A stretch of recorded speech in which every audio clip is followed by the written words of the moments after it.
वो एक दफ़ा मैं गांव में था ना, तो हमारे एक जानने वाले हैं, बुजुर्ग है, मेरे पास आया कि मौलाना साहब ये आप मौलवियों ने पता नहीं क्या ड्रामा बनाया हुआ है, सिर्फ माँ की फजीलत बयान करते हो कि माँ ऐसी है, माँ तो इस तरह हंसती है, माँ ऐसी है वैसी है। ये हम बाप क्या छोले बेचने जाएंगे? हमारी भी तारीफ किया करो। पूरा दिन हम दिहाड़ी लगाते हैं, 1000 रुपए कमाते हैं, फिर जाके हमारे बच्चे और बीवी खाती है और तुम माँ के पीछे लगे हुए हो।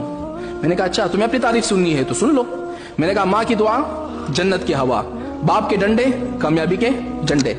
क्योंकि हमारे बाद लोग होते हैं ना, वो बाप से ज्यादा मोहब्बत नहीं करते। वजह उसकी पता है क्या होती है? क्योंकि वालिद जो होता है ना, बाप जो होता है वो डांटता भी है पीटता भी है।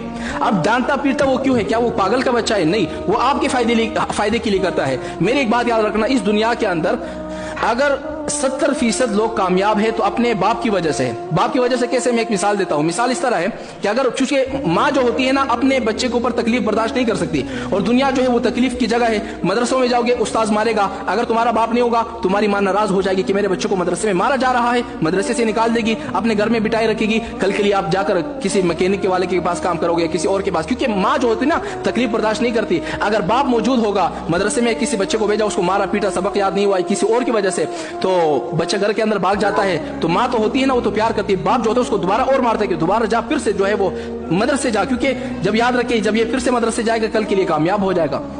ये बच्चे होते हैं ना, ये बचपन में समझते नहीं, जब खुद बड़े हो जाते हैं, बुढ़ापे को जवानी बच्चे हो जाते हैं, फिर समझते हैं कि हमारे वाले जो बाप था ना वो दर हकीकत सही था, हमें मारा करता था, पीटा करता था। तो याद रखें, अगर किसी मर्द के पीछे कामयाबी का हाथ होता है ना, तो 80% जो है ना वो मर्द का हाथ होता है।